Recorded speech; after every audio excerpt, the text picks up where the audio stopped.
I expected Leeds to win, just not by as many. And some of what we witnessed on Saturday night or early hours Sunday morning was probably the worst performance I've seen from a Hull KR team under Willie Peters.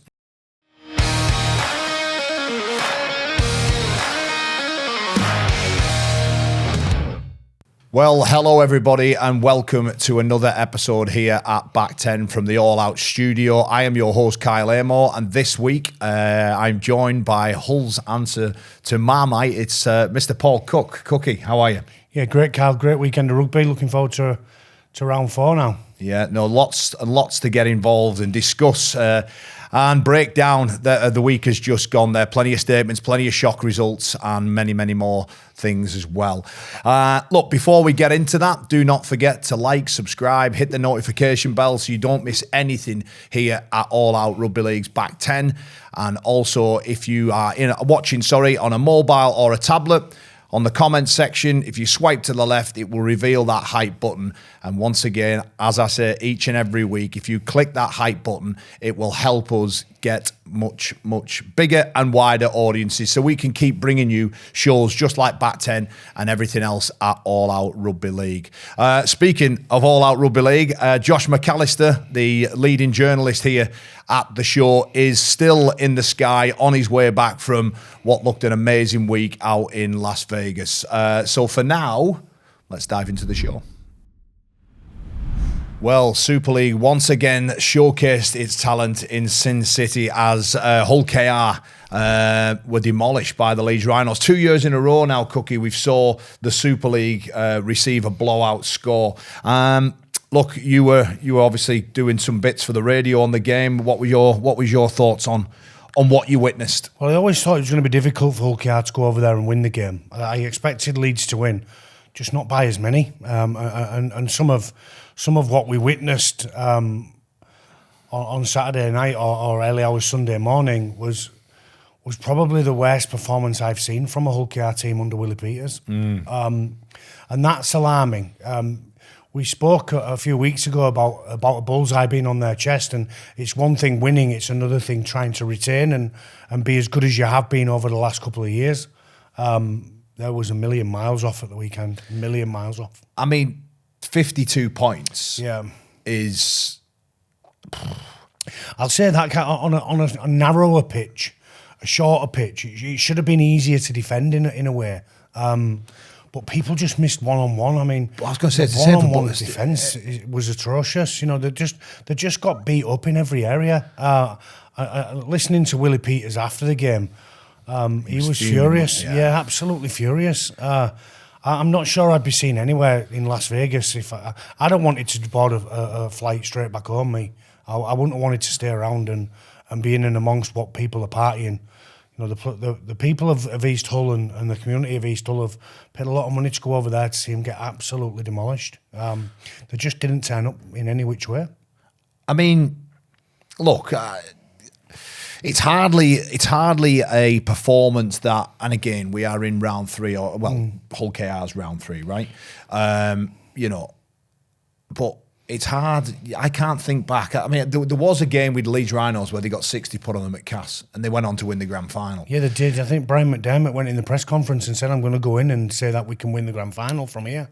I think the Leeds media man thought it was bonkers. I think everybody did. I'm not sure Willie Peters made any outlandish statements like that, and I do believe they'll still be up there. Well, my question is can you get beat like that by 52 points, and can you then, because against the norm that doesn't normally happen, Leeds Rhinos, that bit of an anomaly, wasn't it really?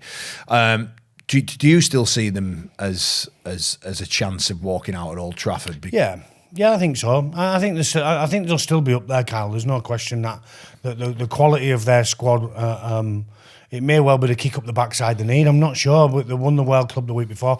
Emotionally and physically backing up from such a big game, when with all due respect, they've been on the beers, haven't they? And you know, after the World Club, rightfully so. It's a big game. They've enjoyed it.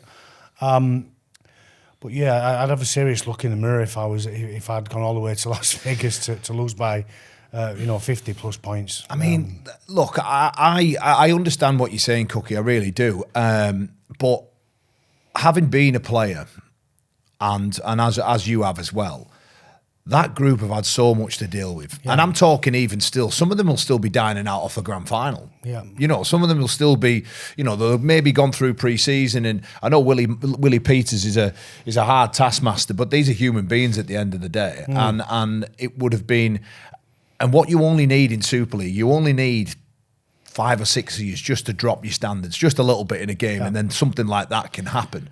I'm not making excuses for them by any stretch, but, if there was going to be a blowout score in your season, could you be forgiven for being there off the back of everything that's I think on? so. I think off the back of the World Club, you can forgive it. Will the whole KR fans forgive it? Sorry. Yeah, of course. I think they will. Yeah, of course they will. It won't be forgotten by people within the bubble, I don't think. I don't mean the supporters. I mean the players and the staff. I don't think you can brush that under a carpet. I think there's some serious questions that need to be asked of people. So, Cookie, just take us into a coach's mindset, right? You've obviously, what questions would you be asking?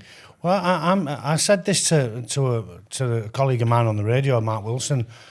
I'd be tempted to let him watch the full 80 minutes. I'd be tempted to let them sit and watch the full game again, and let them watch themselves and be embarrassed by their actions. I'd be tempted to do that. That happened to me once in my career with John Keir. I'd be tempted with that. What we said 3 or 4 weeks ago, Kyle, about that bullseye being on their chest and everybody's going to aim at them. If you want a reminder of that, then that's it. We're glossing a little bit over how good Leeds was as well, by the way. That was my next point. Leeds were magnificent, Kyle. From minute one, there was very few errors in the game early on. It was nip and tuck. But they were ruthless when they got an opportunity. Case in point, when Sivo collects a dropout, a short dropout, collects it, goes 70 metres, and then the score within 4 passes, clinical passes. So take nothing away from Leeds and Brad Arthur and his team. And I spoke about the mental side of it for Hull KR and Leeds, because the last 3 times they've played them, they should have lost 3 out of the 3. The 1-1 with Mikey Lewis turns it on for 12 minutes, I think, in the beginning of last season. Yeah. The other 2 games, Leeds have done a number on them. And the worry for me, if you're a Hull KR player, is when you meet Leeds in a knockout game, how does that result affect you? Because I think it can have a bearing. I think it can certainly have a bearing, particularly on the Leeds side as well. It can have a bearing for the Leeds team, because I don't think they believe they can be beaten by Hull KR, particularly at this moment. And having that at the weekend only reiterates that for Leeds. Well, you mentioned them, Makasivo, 4 tries. Yeah. Brad Arthur spoke a lot about him having challenges, having his family brought over, and then obviously he had his injury, and then he's put some weight on, but he's worked really hard, and he looks the part that everybody's seen and known from his time at Parramatta. I think I read an article about him. He's down to a weight that he hasn't been at in a decade. Wow. And I think Brad Arthur said it. I forget where I read it, but he looked like a proper athlete, and I thought Leeds looked really strong. Brodie Croft was strong. I thought they bullied Hull KR. I really do. I thought they bullied them. It's going to be. I fancied Leeds to be up there at the beginning of the season. I like the way Brad Arthur goes about his business. I think he's really no nonsense. I think what got me with Brad Arthur was when he first came into the club and they didn't make the playoffs, he had them in training until the end of the grand final, and he flogged them. And that's his big stick mentality that, I think some of the Leeds youngsters over there needed. He's done a real number on the players there mentally, and I think he's got them to a place where they believe they can win something. And a word on Jake Connor. Yeah. Took it to another level, didn't he? Yeah, it's funny with Jake. I've done articles about Jake, about his petulance, and I think that he's coaching in the amateur game, I believe, at Siddle, isn't he? It's maturing him. I think he's got a young son. His life's not non-chaotic. I think what you see with Jake on the field now is a cool and a calm demeanour because of everything around. I think Mikey Lewis could learn a thing or two from him.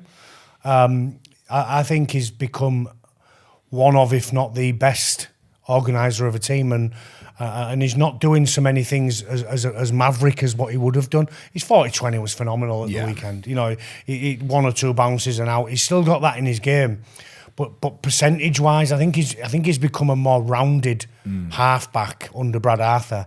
And I think it's to do with his life. I can't commend him enough because I've given pelters at times.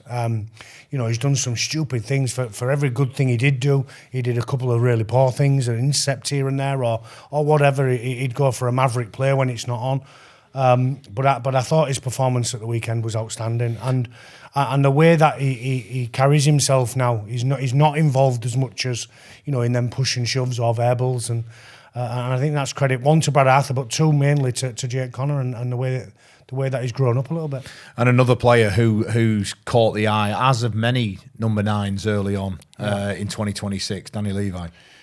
Yeah, it looks a bit like Brad Fash, doesn't he, with that mullet? Him and Fashy having a mullet off. But he was great again.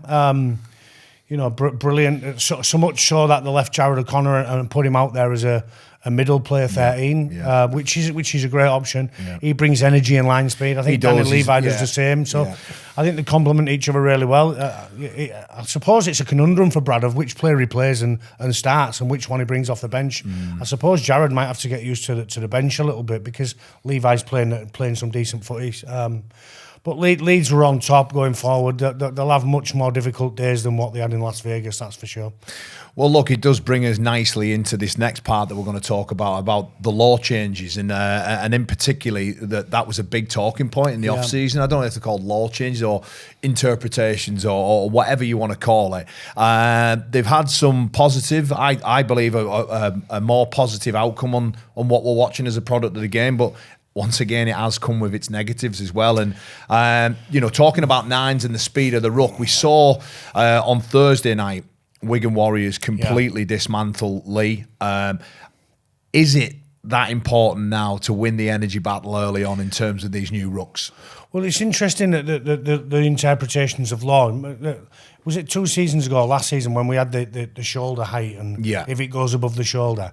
I was looking at a load of Rob Burrows being signed, you know, as daft as it sounds, you know, small in stature, and I think we're going to players now which can be quick on the floor and get off the floor quick, and because the referee's interpretation on the coaches, by the way, the coaches asked for the rules to be not amended, but for the interpretation to speed the game up, and I think it's a good thing, by the way, but.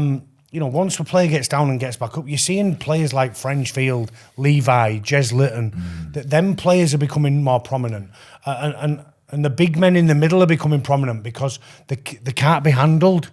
You know, two in a tackle they can't be handled, and once a referee shouts held or they hit the ground and they're on the way up, you've got to get off, otherwise it's a 6 again or a penalty.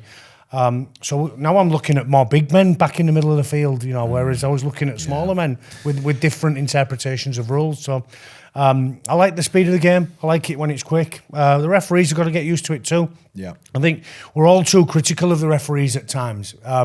It can't be easy for them when they've refereed to a ruck to a specific speed to ask them to speed it up, because if they feel like they're going too long on the floor, they'll just blow for a penalty or they'll blow for a 6 again.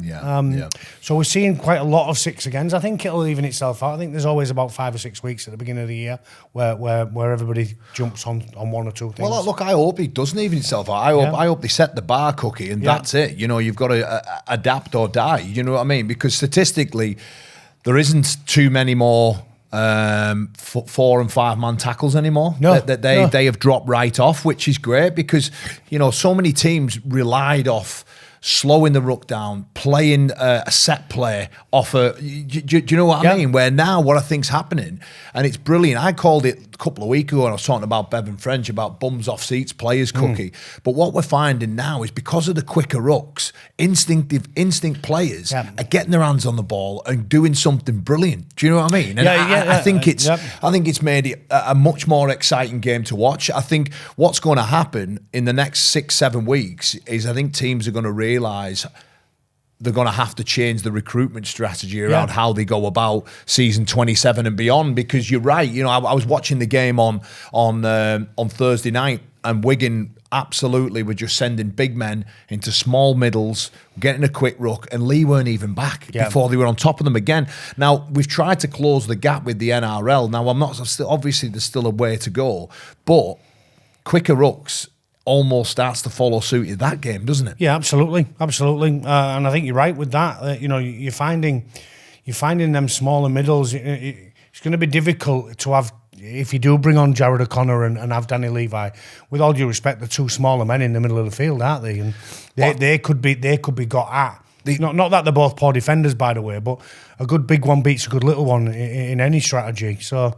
It's a really interesting one with regards to recruitment for 27 and which way each club goes. I suppose there lies again, you don't have to be the biggest, but what you have to have is good first up contact, right? If you're loose in that department and you haven't got the size, then you're on the back foot. I think you're right. I've seen Wigan the week before. I saw Wigan against Hull FC. You've seen them this week live. I watched the game on Thursday. What you've found with Wigan is they look like a team that have had all 4 trophies taken off them. Yes. They look like a team that are going after it. Yeah. And I think the pre-season's been good. I think they look strong in the middle.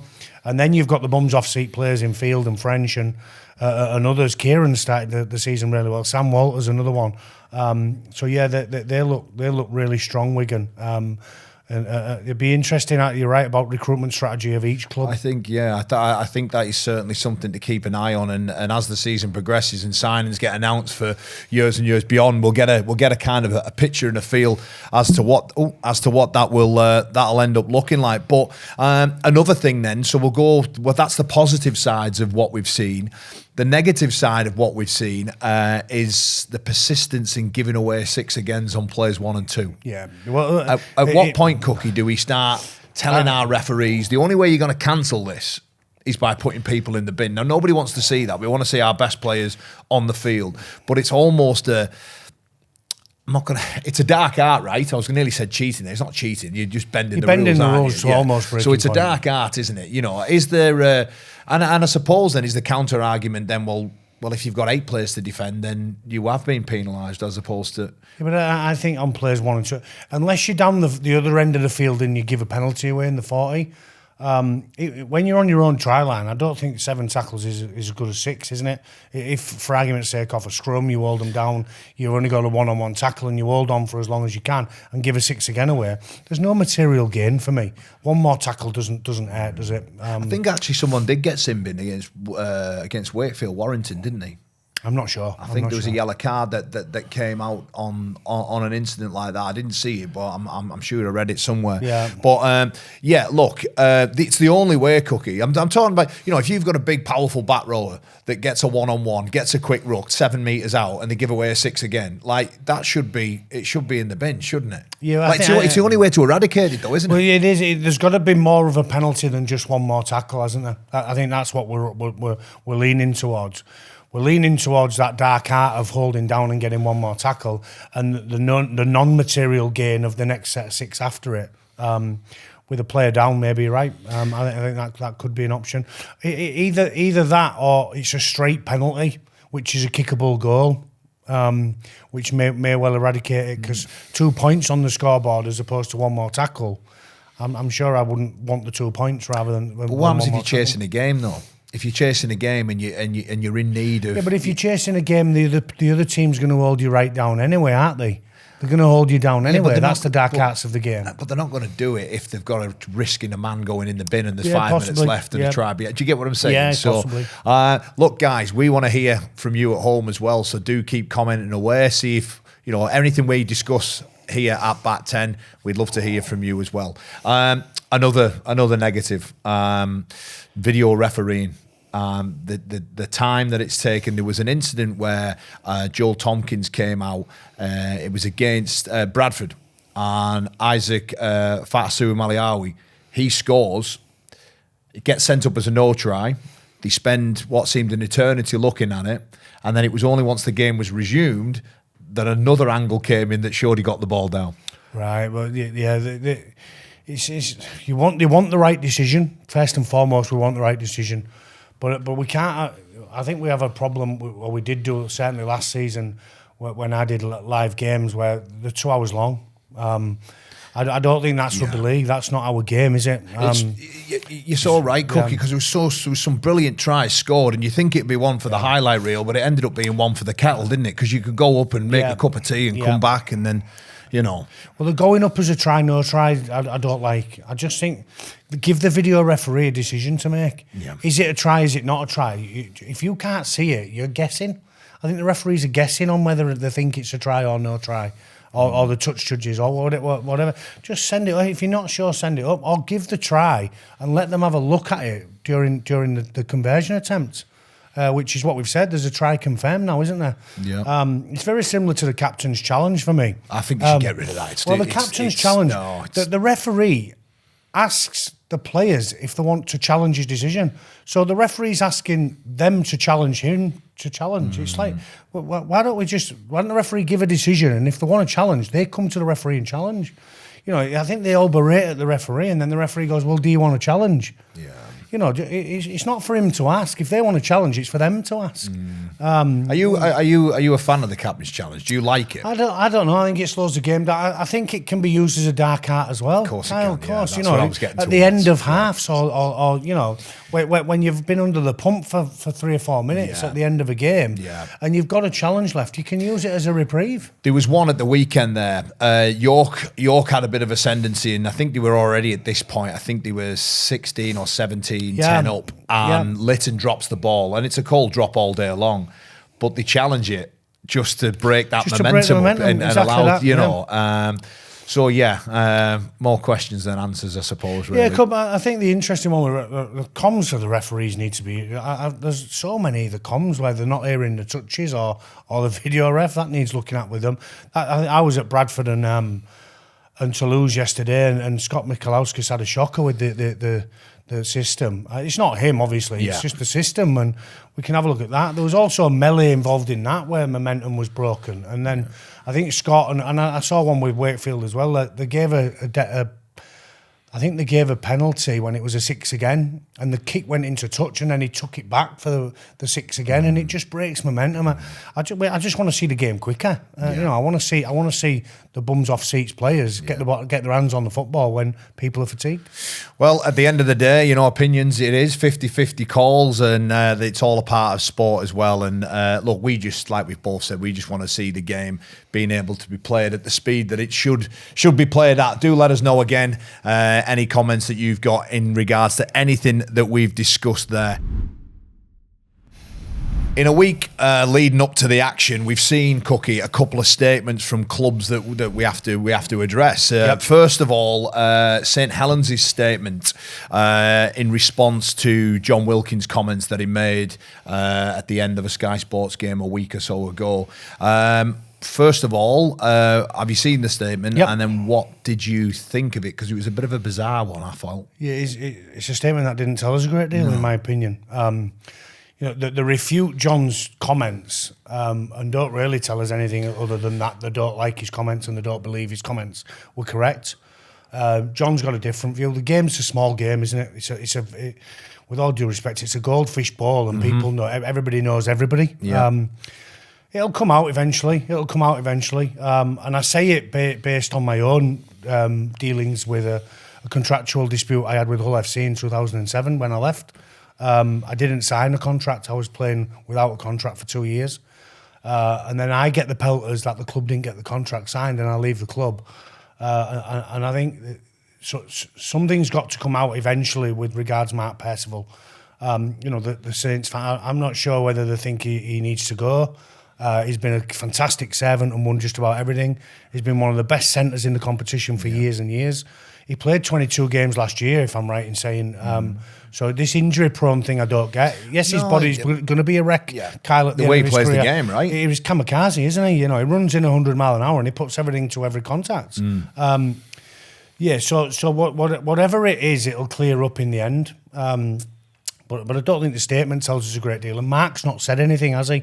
I think he's probably spoken to John, and that's where John's got his information from, which is second-hand, obviously, because Saint's statement and Mark Percival's statement, somewhere in between, there'll be the truth of it. But what I don't like is players getting pelters. it's the club's responsibility to sign and log contracts and get them sent off to the RFL. I had this. It should be done within 48 hours when I did mine, and I didn't have one for 2 years. So who's at fault? Well, that's what the angle is, or that's what we're being told, isn't it? Allegedly, the contract has been signed, and then it was lost apparently by all accounts. And whichever way you look at it, it's not brought any positive press to a club like St Helens, has it? Well, it's prestigious, isn't it? And with all due respect, Kyle, these administrative errors that we're hearing about allegedly, then they shouldn't happen, should they? No. With all due respect, contracts are agreed, signed within 48 hours, logged with the RFL, a player gets a copy and the club get a copy. How difficult is that?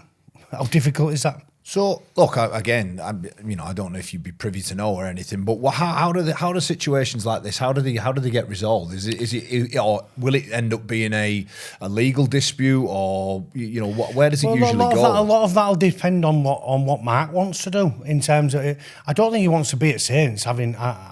Well, Huddersfield's been the front runner, aren't they? It's location, isn't it? I believe with Mark and his family. So.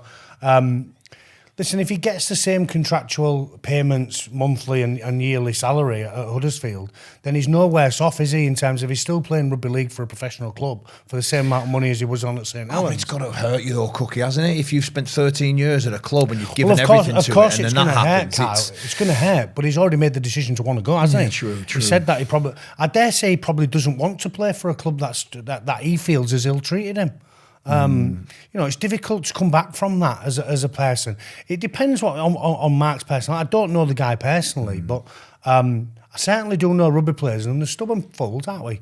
We stick our heels in when we want to stick our heels in, and we won't be bullied by anybody. It's a rugby man's game, isn't it? It's confrontational. It's tough. It's physical. It's mentally draining, and you learn to become resilient to all of them things.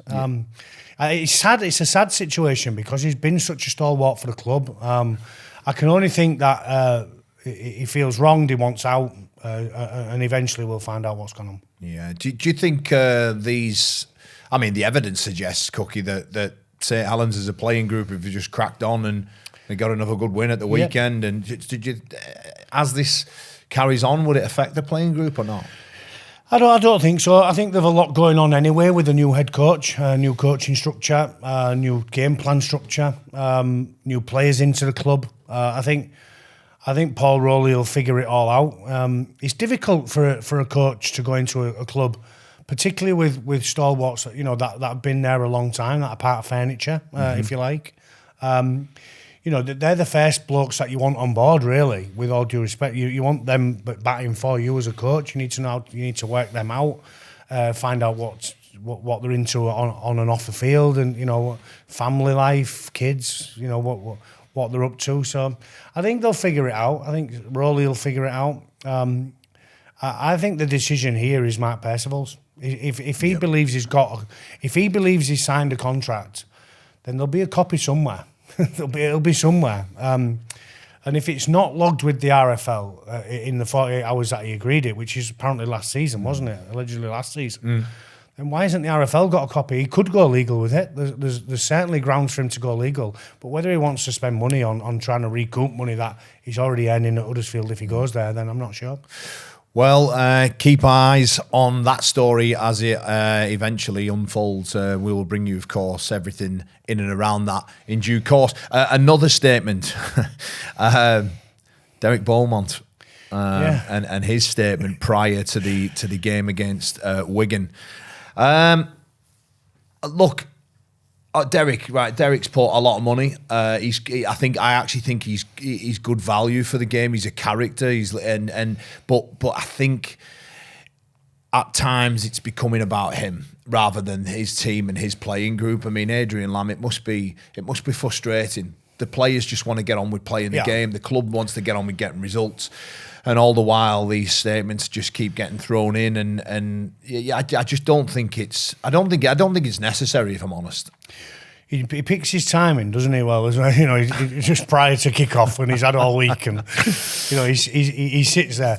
I like Derek. He's a friend of mine. I went and coached at Leigh with him. He's a character. It can be tough at times. It can be tough to work with at times. I think he'll tell you that. He wants success. He wants it to be. He wants to win more trophies. They've already been to Wembley and won. And there's one thing he has got. He's got really deep pockets and he's got really long arms, and he goes right into the bottom of that and he pulls his money out and he puts it in. And I'd sooner have him in the game rather than an owner that's not spending salary cap, if you like, and producing a team that could win something. So. I think it can become a distraction for the players. I think it can become a distraction for the coach. I don't think he probably likes answering questions about his owner. It depends when it becomes a hindrance to the point where the players get fed up or they don't want to hear it or whatever it is. But he's certainly good value. He's certainly good value for the game. Look, off the evidence of what we've seen at the opening couple of weeks, and I know they've got a couple of injuries as well, and they've been sensational. Last couple of years of proving the doubters wrong. Obviously challenge cups and playoff places, finishing third, of course, last year, improving again. There will come I think this season might be a season where they do find it difficult. I think off the evidence of what I've seen the other night. Having said that, I don't think anybody who played Wigan on Thursday night would have went with them. That's the other thing, Kyle. But I also I think that what worries me about Derek is if this team does sort of derail for a season or two. And I know the argument is, look, he's been with them all the way right down to the bottom, so I understand he's not going to, do anything drastic. But are we going to see more and more of these episodes creeping in as the more it starts to derail? Maybe possibly. I think Adrian Lamb and the players will be hoping it doesn't and doing everything they can for it not to derail. I certainly agree with you about Wigan. I think playing Wigan now is the most difficult game in the competition because they just look so. They look like they've had all the toys pinched out the back garden and they're going looking for them. Yeah, they're just going after it, and I watched them against Hull FC the week before, and they put 30 on them, and then they put 50 plus on. Was it 50 plus on Leigh? And you think that they could do that to any team at the minute with the way they're playing, particularly at home. So is that a worry for Wigan though? They're playing that good too early. But I don't think so. I think you go out there every week. If you have a poor game and you win it, that's not a problem, is it? If you can jag wins when you don't play your best. If you play your best and you're wiping the floor with teams, that can only be a good thing. I don't think you can peak too early. There'll be a lull in the season for them. They'll pick up a couple of injuries. They may well rest a couple of players for games where the scrape wins by. But one thing is for sure, that they're the team to beat right now. And just going back as well to Leigh there, costly night, damaging. Off Ngawe. Yeah, off Ngawe went off early, didn't he? Edwin Papi didn't play, did he? Bailey Hodgson. Another knee. Yeah, but it's a case of fullbacks, isn't it? Amor's got a pec injury. Will Price, season gone. Taff. But Taff, season gone. Now possibly Bailey Hodgson, season gone. It's the case of fullbacks at the minute. I don't worry for Leigh. I think the big miss for Leigh was Edwin Papi. I think him in the middle of the field, and he's not a player that.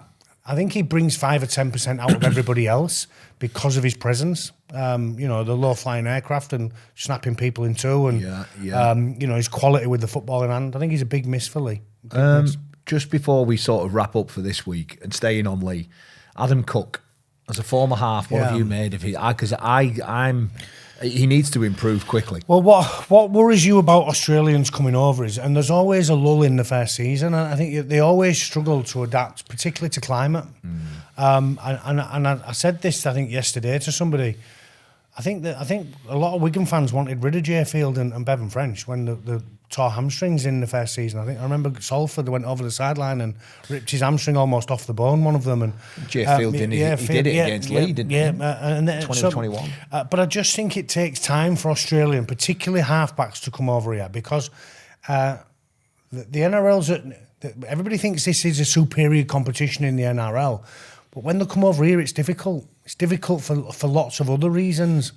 And first and foremost, there's a target on your head because the Brits don't particularly like the Aussies. and the Aussies don't particularly like the Brits. So you're going at as an English half, you would go after the opposite Australian half. There's no question. You know, they think they can come over here and boss it. Well, then you're going to go after it. So he has got to improve. There's no question about that. But I think you see a better version of them once they acclimatise and get used to the football over here. You've got Gareth O'Brien sat on the bench who, for last season, worked so well. So that the reason I ask about does he have to get better quicker? Because at what point does it be before Adrian Lamb says, right, well, I need to start scoring tries and winning games here? So do we go back to what I know? The pressure of results, isn't it? That'll decide it. If it. And ultimately, if you don't play well, Kyle, there doesn't need to be a conversation with the coach when he leaves you out. No. You know yourself as a player. You look in the mirror after a game, and you know if you've not kicked the ball well, you've not passed the ball well, you've not defended well. You know yourself. So Adrian Lamb will make the decisions there. I think he's been fantastic for Leigh, Adrian Lamb, and he'll make tough decisions if they need making. All right then, Cookie. That's another episode done and another week's gone by. Look, sum up that whole week. Vegas statements. Sum it all up in a sentence or two. Listen, I think Vegas is a fantastic concept. We need to keep doing it. We certainly need that. I'll say this. I think the promoted teams have been fantastic. I think everybody worried about the promoted teams coming up on half the money. They're all 2 from 3. Fantastic win for York at Hull. And Bradford ending Toulouse's two-match unbeaten run.